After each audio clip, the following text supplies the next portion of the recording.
Hi guys, Coach Jai here from Perform 360. Today I'm going to run you through one of our lower body warm-up sessions that we would use prior to a squat session. So we're going to start with the world's greatest stretch. The world's greatest stretch is aptly named because it's really terrific for hitting a lot of different body parts. We're going to hit our adductors, our hamstrings, our calves. We're going to get some thoracic rotation, our hip flexors. So this is a really great warm-up to start prior to our squatting. So starting from a downward dog position, I won't go too much into the downward dog specifics right at the moment, but we're going to take the right leg and we're going to step the right foot outside of the right hand. I have my ankle underneath the knee for the purpose of this and not back here. I really want to bring that foot forward, ankle underneath the knee. Now I can press forward and that knee can track a little bit. I'm pressing down towards the floor with the back hips. I get this great stretch into my groin, my adductor, and I want to keep that knee nice and strong, not collapsing in. I press my inside forearm towards the floor and then open up to the ceiling, so I get this great thoracic rotation or upper back rotation. Now, as I release down to the ground, back knee comes down to the floor and I'm going to press back, rolling over the front heel, pulling the toes to the shin and stretching through the hamstring and the calf, keeping this upper body nice and strong and not rounding. So really being conscious of that core position. Coming forward, I step back and then take the left foot outside of the left hand.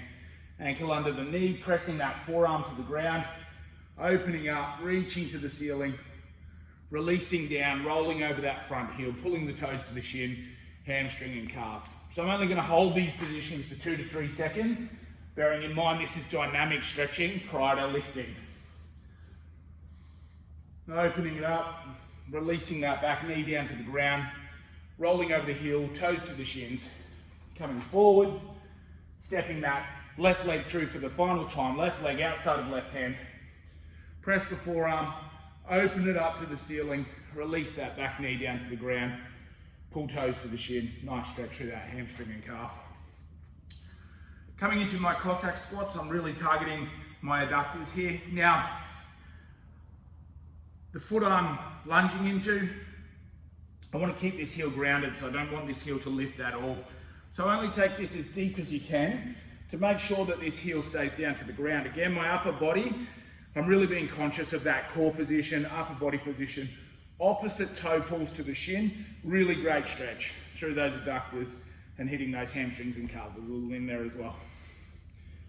Switching sides. Not using momentum to switch over to the other side. I really want to use the strength in my core, in my body, to transition really smoothly through each one of these reps.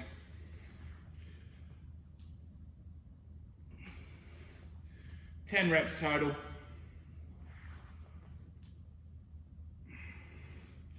And release out. I'll come through some cat-cows. It's really important to mobilise the spine and to mobilise the thoracic or the upper back. When we think about our position in the squat, in the back squat, I need to get those hands in close to the shoulders, have the bar sitting on my upper back, and I have to really be conscious about what my back's doing. So I really need that mobility through the spine to allow myself to get into that ideal squat position. So knees underneath the hips, hands underneath the shoulders, nice and strong here. And then on the inhale, I lower the stomach down, eye gaze comes up to neutral. On the exhale, I start to press away, pressing the hands through the ground, rounding through the back, rounding through the shoulders. Inhale, bring it back. Keep those elbows locked out the entire time. Exhale, press away, rounding through back, rounding through shoulders. Inhale, bring it back. Exhale, press away. Inhale, bringing it back. Exhale, pressing away, rounding through back, rounding through shoulders. Going through 10 reps of your cat-cows. We will come through our Adductor Rockbacks. These are a really great exercise to hit our adductors. We're hitting our long adductor, our adductor longus. So with this, the hip stays over the top of the knee, and then my opposite foot steps out, and I like to keep that foot on a parallel train track. Being very conscious of the core position here, I want to think about how this translates to my squat.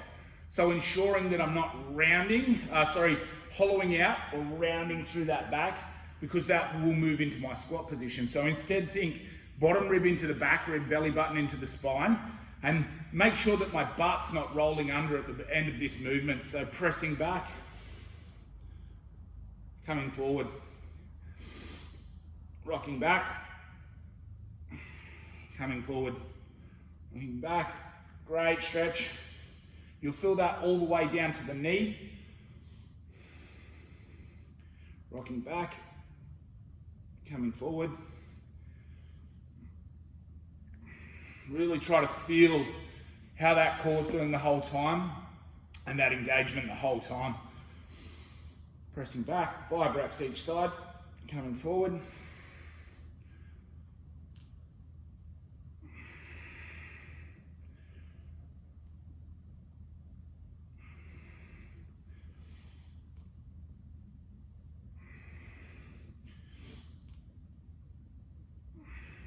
And releasing out of those Adductor Rockbacks. Our Lunge Complex, this is a really great one. This gets the back hip flexor really active. So bringing my right knee up into the chest, I give it a squeeze and then bring that foot across the front of the body.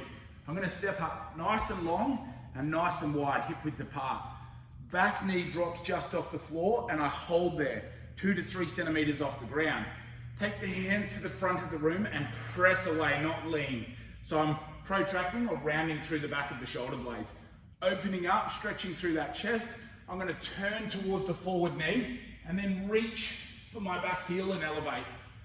Turning the other way, reaching for that back heel, elevating. Driving up through the front leg. I want that shin to stay straight. And then stretching out like that. Bringing that back knee into bringing this new knee into the chest, bringing that across the front of the body, stepping out. I'm just going to press the back leg back there or run off the camera. Dropping that back knee to the ground. From there, press. Open up, turn, reach for the back heel, elevate. Turn, reach for the back heel and elevate. Driving up through that front leg. 2 reps each side for that one. I'm going to grab my band and I'll go through my crab walks. So we're going to walk around the box here. So I'm walking around a 1 meter square. I get some tension on that band. I want my feet to stay parallel. I have this slight break in the knee, slight break in the hip. And I'm not going to come any narrower than that. So when I step out, I'm building tension back to this position, never narrower. So keep those feet nice and strong, hip width apart. Step out. I'm going to walk forward so the feet stay parallel. Don't let the band pull the feet in. Keep that tension. So what we're doing here is stabilizing in our glute med. And this is really important for our squat to ensure that those knees don't collapse in during our squat. To the end of the box, walking forward. Walking laterally.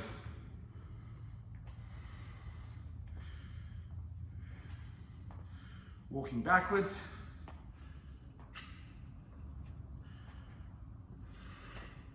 Walking laterally.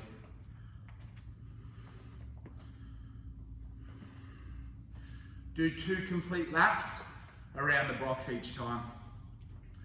We'll do some dead bugs. This is really important for our core position. Again, feeling that core position for our squat.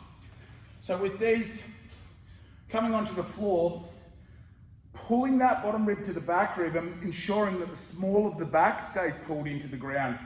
Option 1 is to have the knees bent at 90 degrees. I want to set those shoulders into the ground and then opposite arm, opposite leg extend. Coming back in, so you'll have to build this neural pattern here. This will feel really different if you're doing this for the first time. Extending out. Now the goal isn't to extend as far as we can. The goal is to keep that lower back and that bottom rib pinned to the ground.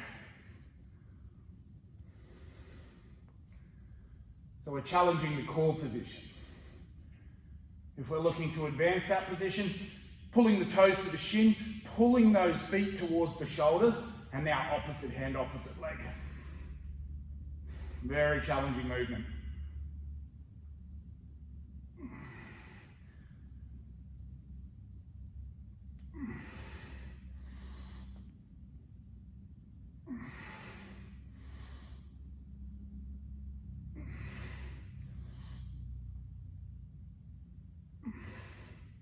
Ten reps total. Final piece of the puzzle, we'll go through some of our squats, feet hip width apart. For most people, a slight turn out of the toes, about 30 degrees. Okay, this allows the knees to track over the second toe, and for the tops of the femurs or the hip to get away from the hip unit. So, as I squat down, I want to spread the floor with the feet. So I'm gripping the ground with the toes, spreading the floor with the feet. I squat all the way down, hitting full depth, being mindful of my core position, driving back to the top, squeezing my glutes on. I want to ensure that the knees do not collapse into the midline of the body.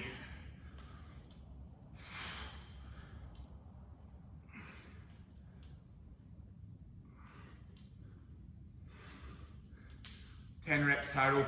I'd come through that whole sequence 2 times over. The second time through, grab some weight, a dumbbell, a kettlebell, and go through that with some goblet squats as well. Thanks guys, enjoy your session.